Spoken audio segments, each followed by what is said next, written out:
ಮಲ್ಲಿಕಾರ್ಜುನ ಖರ್ಗೆ ಅವರು ದೀಕ್ಷೆ ಕೊಟ್ಟಿದ್ದಾರೆ. ಹೀಗಂತ ಡಿಸಿಎಂ ಡಿಕೆ ಶಿವಕುಮಾರ್ ದೆಹಲಿಯಿಂದ ವಾಪಸ್ ಆಗ್ತಿದ್ದಂತೆ ಪ್ರತಿಕ್ರಿಯೆ ನೀಡಿದ್ದಾರೆ. ಖರ್ಗೆ ದೀಕ್ಷೆ ಕೊಟ್ಟಿದ್ದಾರೆ, ಆ ದೀಕ್ಷೆಯನ್ನು ಸಂತೋಷದಿಂದ ಸ್ವೀಕರಿಸಿದ್ದೇನೆ ಅಂತ ಬೆಂಗಳೂರಿನಲ್ಲಿ ಡಿಕೆ ಶಿವಕುಮಾರ್ ಹೇಳಿಕೆ ಕೊಟ್ಟಿದ್ದಾರೆ. ನನಗೆ ಪಕ್ಷ ಕಟ್ಟುವುದಕ್ಕೆ ಜವಾಬ್ದಾರಿ ಕೊಟ್ಟಿದ್ದಾರೆ, ಕಾರ್ಯಕರ್ತನಾಗಿ ಪಕ್ಷ ಕಟ್ಟುವ ಜವಾಬ್ದಾರಿ ಇದೆ. ಉಪಮುಖ್ಯಮಂತ್ರಿಯಾಗಿ ನನಗೆ ಕೆಲಸ ಕೊಟ್ಟಿದ್ದಾರೆ, ಕೊಟ್ಟ ಕೆಲಸವನ್ನ ಮಾಡ್ಕೊಂಡು ಹೋಗ್ತೇನೆ. ಪಕ್ಷ ಇದ್ರೆ ನಾನು, ಪಕ್ಷ ಇಲ್ಲದೆ ನಾನಿಲ್ಲ. ಹೀಗಂತ ಬೆಂಗಳೂರಿನಲ್ಲಿ ಡಿಸಿಎಂ ಡಿಕೆ ಶಿವಕುಮಾರ್ ಹೇಳಿಕೆ ಕೊಟ್ಟಿದ್ದಾರೆ. ನಾಯಕತ್ವ ಬದಲಾವಣೆಯ ಚರ್ಚೆ ಬಹಳ ಜೋರಾಗ್ತಾ ಇದ್ದ ಬೆನ್ನಲ್ಲೇ ಸಿಎಂ ಸ್ಪಷ್ಟಪಡಿಸಿದ್ರು. ಈಗ ಬೆಂಗಳೂರಿಗೆ ವಾಪಸ್ಸಾದ ಡಿಸಿಎಂ ರಿಯಾಕ್ಷನ್ ಇದೆ.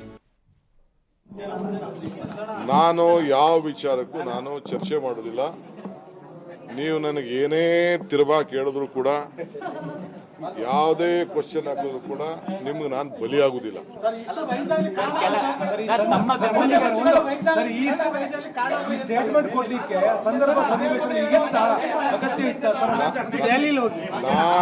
ನಾನು ಆ ವಿಚಾರ ನಾನೇನು ಮಾತಾಡೋದಿಲ್ಲ.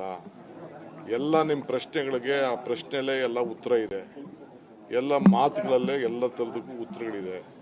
ಸೊ ನನಗೆ ಕೊಟ್ಟಿರೋ ಜವಾಬ್ದಾರಿ, ಈ ಪಕ್ಷ ಕಟ್ಟಲಿಕ್ಕೆ ಜವಾಬ್ದಾರಿ ಕೊಟ್ಟಿದ್ದಾರೆ. ಒಬ್ಬ ಕಾರ್ಯಕರ್ತನಾಗಿ ಡೆಪ್ಟಿ CM ಆಗಿ ಕೆಲಸ ಕೊಟ್ಟಿದ್ದಾರೆ. ಅದನ್ನು ಏನು ಕೊಟ್ಟಿದ್ದಾರೆ ಅದನ್ನು ಮುಂದುವರಿಸ್ಕೊಂಡು ಕೆಲಸ ಮಾಡ್ಕೊಂಡು ಹೋಗ್ತಾ ಇರ್ತೀನಿ. ಅದು ಬಿಟ್ಟರೆ ಈಗಾಗಲೇ ಮಲ್ಲಿಕಾರ್ಜುನ ಖರ್ಗೆ ಸಾಹೇಬರು ನಮ್ಮೆಲ್ಲರೂ ಕೂಡ ಒಂದು ದೀಕ್ಷೆ ಕೊಟ್ಟಿದ್ದಾರೆ. ಆ ದೀಕ್ಷೆಯನ್ನು ಸಂತೋಷದಿಂದ ಸ್ವೀಕಾರ ಮಾಡಿದ್ವಿ. ಈ ಸಹನೆಯನ್ನ ನೀವು ನೋಡಪ್ಪ, ಪಾರ್ಟಿ ಇದ್ರೆ ನಾನು, ಪಾರ್ಟಿ ಇದ್ದಲ್ಲ ಅಂದ್ರೆ ನಾನಿಲ್ಲ. ನೋಡಪ್ಪ, ನಾನು ಯಾವ ವಿಚಾರಕ್ಕೂ ನಾನು ಚರ್ಚೆ ಮಾಡೋದಿಲ್ಲ.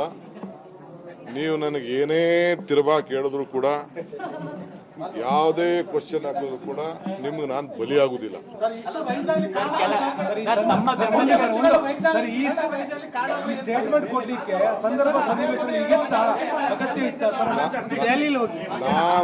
ನಾನು ಆ ವಿಚಾರ ನಾನೇನು ಮಾತಾಡೋದಿಲ್ಲ.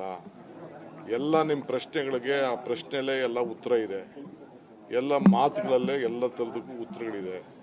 ಸೊ ನನಗೆ ಕೊಟ್ಟಿರೋ ಜವಾಬ್ದಾರಿ, ಈ ಪಕ್ಷ ಕಟ್ಟಲಿಕ್ಕೆ ಜವಾಬ್ದಾರಿ ಕೊಟ್ಟಿದ್ದಾರೆ. ಒಬ್ಬ ಕಾರ್ಯಕರ್ತನಾಗಿ ಡೆಪ್ಟಿ CM ಆಗಿ ಕೆಲಸ ಕೊಟ್ಟಿದ್ದಾರೆ.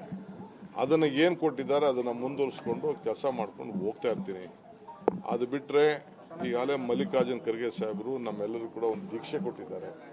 ಆ ದೀಕ್ಷೆಯನ್ನು ಸಂತೋಷದಿಂದ ಸ್ವೀಕಾರ ಮಾಡಿದ್ವಿ. ಈ ಸಹನೆಯನ್ನ ನೀವು ನೋಡಪ್ಪ, ಪಾರ್ಟಿ ಇದ್ರೆ ನಾನು, ಪಾರ್ಟಿ ಇದ್ದಲ್ಲ ಅಂದ್ರೆ ನಾನಿಲ್ಲ.